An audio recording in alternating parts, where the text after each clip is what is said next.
Mereka pegah sebab nak potongan je tu datang berkat syirik pula. Ni betul dulu. Ni betul. Baik ni betul. Sebab dah nak potong lama bakti dia datang berkat dia lagu syirik pula. Kan salah. Kalau potong lama di rumah datang berkat apakah sebab potongan syirik. Baik betul salah. Hal syirik.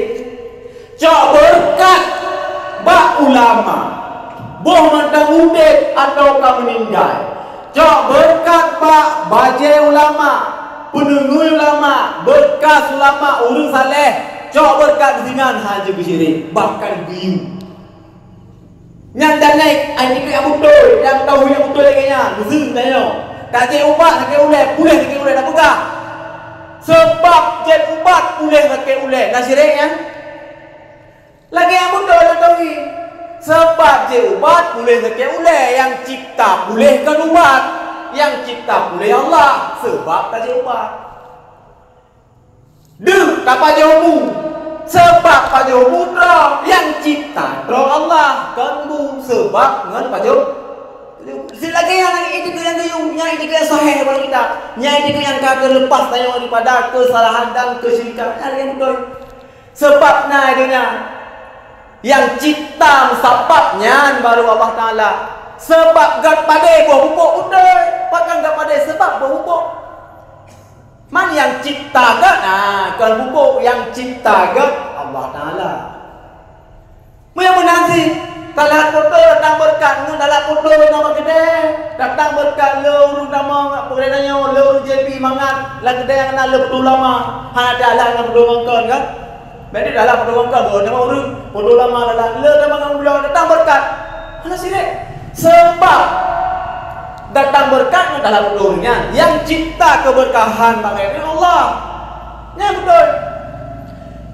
Dalam hadis lagi yang haba ulama lagi yang bukti. Lo pegang dua apa benda? Karena orang kapan ni? Dalam kitab Al-Ilal wa Ma'rifatul Rijal karangan Imam Ahmad bin Hanbal, Imam Hanbali, pembangun mazhab Hanbali, murid Mujazi. Dalam kitab beliau yang Al-Ilal wa Ma'rifatul Rijal, sidra urung kita yang Nabi Ahmad, ya Imam, tak sentuh mimbar Rasulullah, tak sentuh makam Rasulullah, lidah sentuh tak cium, lidah sentuh mimbar tak cium. Nah syirik yang jika cium berkat di sini, gujal sembut le Imam Ahmad la baksa. Hana pupu bahasa Aceh. Hana pupu. Mereka syirik kan? Mereka kalau pegang hati dia amat berempat pun hana mufuk banyak. Imam mazhab. Hana mufuk banyak. Mufuk banyak orangnya. Mufuk banyak. Jut coba berkat. Tamat mimbar Rasul, tamat makam Rasul, tamat tacium. Jut coba berkat. Kalau baru. Hana pupu boleh mahu gambar. Lalu kitab Sahih Muslim. Nomor hadis 2060 kurung. Dalam kitab Sahih Muslim nomor hadis 2060 kurung. Hadis tentang Asma binti Abu Bakar yang gecok tabarruk, gecok berkat dengan jubah Rasulullah.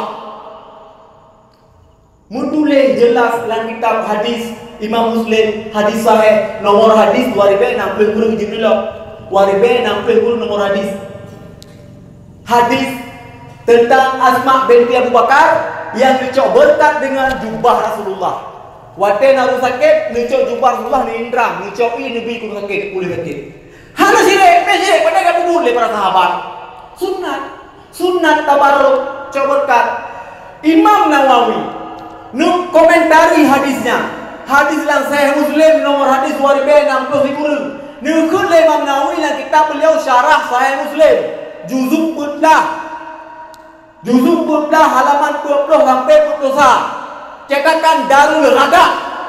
Gukun Imam Nawawi wa fi hadzal hadis dalilun ala istihbabit tabarruk bi athari salihin wa thiyabihim. Jelas Imam Nawawi. Wa fi hadzal hadis dan bab hadisnya munam baca. Wa fi hadzal hadis dan hadisnya hadis 2060 kurung yang dalam kitab Sahih Muslim dalilun jud ke dalil ala istihbabi tabarruk di atas sunat cok berkat bi asari salihin, dengan bekasan urang saleh, wa thiyabihim, dan baju mereka urang saleh. Sunat yang hadisnya yang dalil ni pegah oleh Imam An-Nawawi. Imam Nawawi yang nampak sama. Imam Nawawi mujtahid tarjih lah mazhab segini, lah mazhab Imam Nawawi. Beliau yang pegah hadis waribe 60 guru yang dalam Sahih Muslim jeung kedali baginanya sunat kau berkat bak bekas urus saleh dan bak baje urus saleh. Putanyo dak pegah Syirik coba berkat urus saleh. Nyan hawa yang hanaget hanjut taruju dan harum bila tapate. Hanjut karena halahnya. Ya pegah syirik yang hanjut. Coba berkat hanjut. Coba berkat syirik yang kot. Dan yang haba yang jitu bingung masyarakat haba hanaget lang ayat Allah ni pegah, lang ayat Allah ni pegah, ya ayyuhalladzina amanu ittaqullah, wahai orang beriman takwalah kepada Allah, wa qulu qaulan sadida, dan katakan olehmu qaulan sadida kepada Allah, akan perkataan yang benar. Gi pegah bae nyanyi pada Allah Qur'annya. Lang Al-Quran wa qulu qaulan sadida, dan katakanlah olehmu akan perkataan yang benar. Yang nyanyi bukan